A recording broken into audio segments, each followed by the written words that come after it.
lovelies, it's Larissa J here, and welcome back to my channel. For those of you who are new, stop what you're doing and make sure that you hit that subscribe button. Today, we're going to get right into the video. We're talking about how to date or court with purpose. So if you don't know my background and you don't know my story already, I encourage you to do so. Check out my story. I'll put a link up there in the cards for you to check out. And of course, there's always a bunch of videos down below in the description box if you want to explore further. But to make a long story short, my husband and I courted with purpose.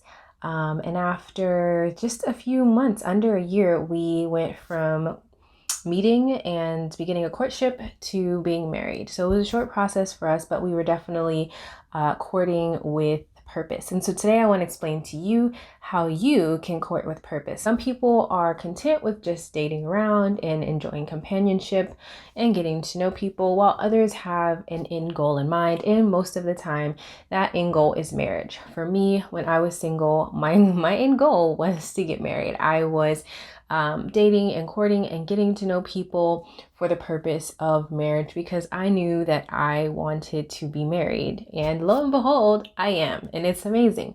So you first want to make sure that you are very honest with yourself and very clear on what it is that you're looking for at this time in your life. I'm going to give you 5 different tips that I recommend for ensuring that you date or court with purpose. Now, of course, I'm not going to put this as a tip because by this point, you guys should know me by now, and you know I am a strong believer in putting God first in everything that you do. So that is making sure that you have a relationship with God. We've talked about this before. If you haven't seen those videos, check them out. But making sure that you have a relationship with God, that you're seeking Him, pursuing Him, you're being prayerful, praying for your future husband, all of that good stuff.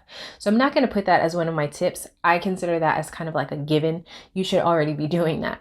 So for tip number 1, how to date with purpose, my first tip is to be intentional. And I kind of talked about this a little bit just a moment ago, but that means that making sure you have your goal in mind. Are you dating for the purpose of getting to know people and learning what you're looking for? Are you dating just because you're looking for companionship? Are you dating for fun? Are you dating because of peer pressure? Or are you dating with the intention of being married? You're at a place in your life where you want to settle down, get married, and you're dating with that purpose. So I would say be very intentional. If you consider yourself looking to date with purpose, be intentional. That means you're not going to engage with people that you absolutely know are not the best match for you. This is something that I was very, very committed to during my single years. There were just certain people that I just did not even give any time of day to because I knew they were absolutely far, far, far from anything that I wanted in a marriage. And so that's what I mean when I say be intentional. I knew I wanted to be married, so I wasn't going to engage with people who were like just way far off the map from being anything remotely close to what I wanted in a marriage partner. For me, being a believer, being a Christian, that meant that because I knew that I was living according to the Bible, I was not going to seriously date and engage with people who were like living like the devil, you know what I mean? So I was very intentional. And so that's my first tip for you, is be intentional. If you know that you're dating with purpose, you're dating or courting with purpose with the intention of marriage at the end of it, then make sure that you have a clear vision of what type of person you're looking for, what type of person or what type of qualities make a good future husband or make a good husband, and you look for those things. Now, of course, you have mercy and you don't eliminate people just because they don't have every single thing on your list. But if it's like night and day, you're looking for this, and the person that is trying to get your attention is nowhere near that, that might be something to consider. So tip number 1, be intentional about who you're engaging with and who you're spending time with. Make sure that you know your end goal. Tip number 2, when you are in a dating relationship or courtship, my second tip would be to grow together in the things of the Lord. This is definitely a tip for dating with purpose, because when you put Christ first, that gives you purpose, because then you're going to be able to together pursue Him, pray together, spend time reading the Bible together, and really seek God and his plan for your lives.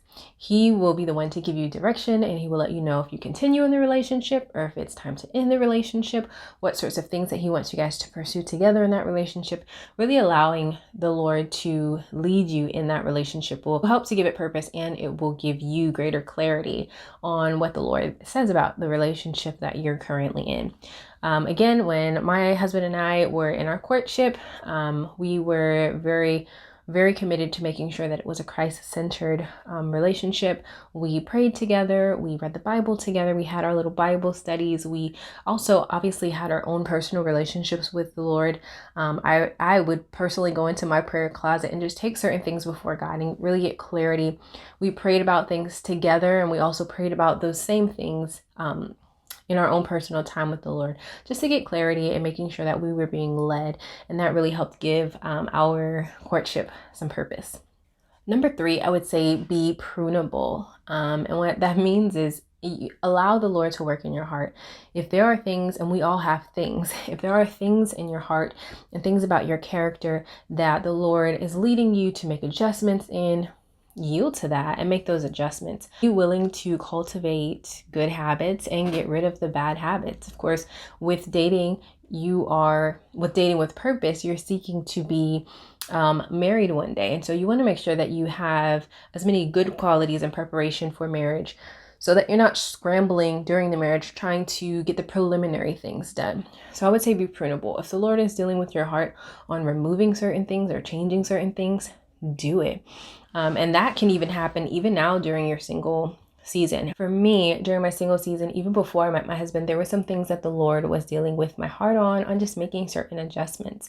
And for every person, that's going to be different. For some people, it might be something as simple as changing your diet. For other people, it might be some character issues, maybe working on being more selfless, on giving more, on sharing, on different kinds of things that the Lord can deal with your heart on.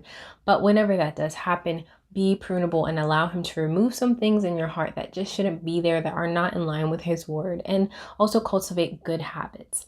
So if you know that you're an impatient person, that's something that needs to be worked on. That's something that needs to be pruned in all of us. You allow the Lord to prune that, and then you work towards being more patient or more gracious, or whatever it is that you know in your heart that you need to work on. Doing that within your courtship is going to help, because you are now going to be growing together in that relationship. Tip number 4 is to remember that this is your foundation. Your dating relationship, should it progress into an engagement and into a marriage, this dating season is your foundation for your marriage. So you want to make sure that you are very intentional with it and that you take it seriously, especially, like I said, if the end goal is marriage. You want to make sure that you remember that this is your foundation. I remember during that time for me, I really took it seriously, because I thought the things that we're doing is going to roll over into our marriage. You don't just date and then get engaged and walk up to the altar and then all of a sudden change and take on these new habits and new qualities. While you do grow in a marriage, a lot of the things that you had before going into the marriage is exactly what you're going to have when you're in the marriage. So it's important to make sure that you understand that that's your foundation and that you use that to kind of help guide you in the decisions that you make. Which leads me to tip number 5. Think and ask yourself, is this what I want in my marriage?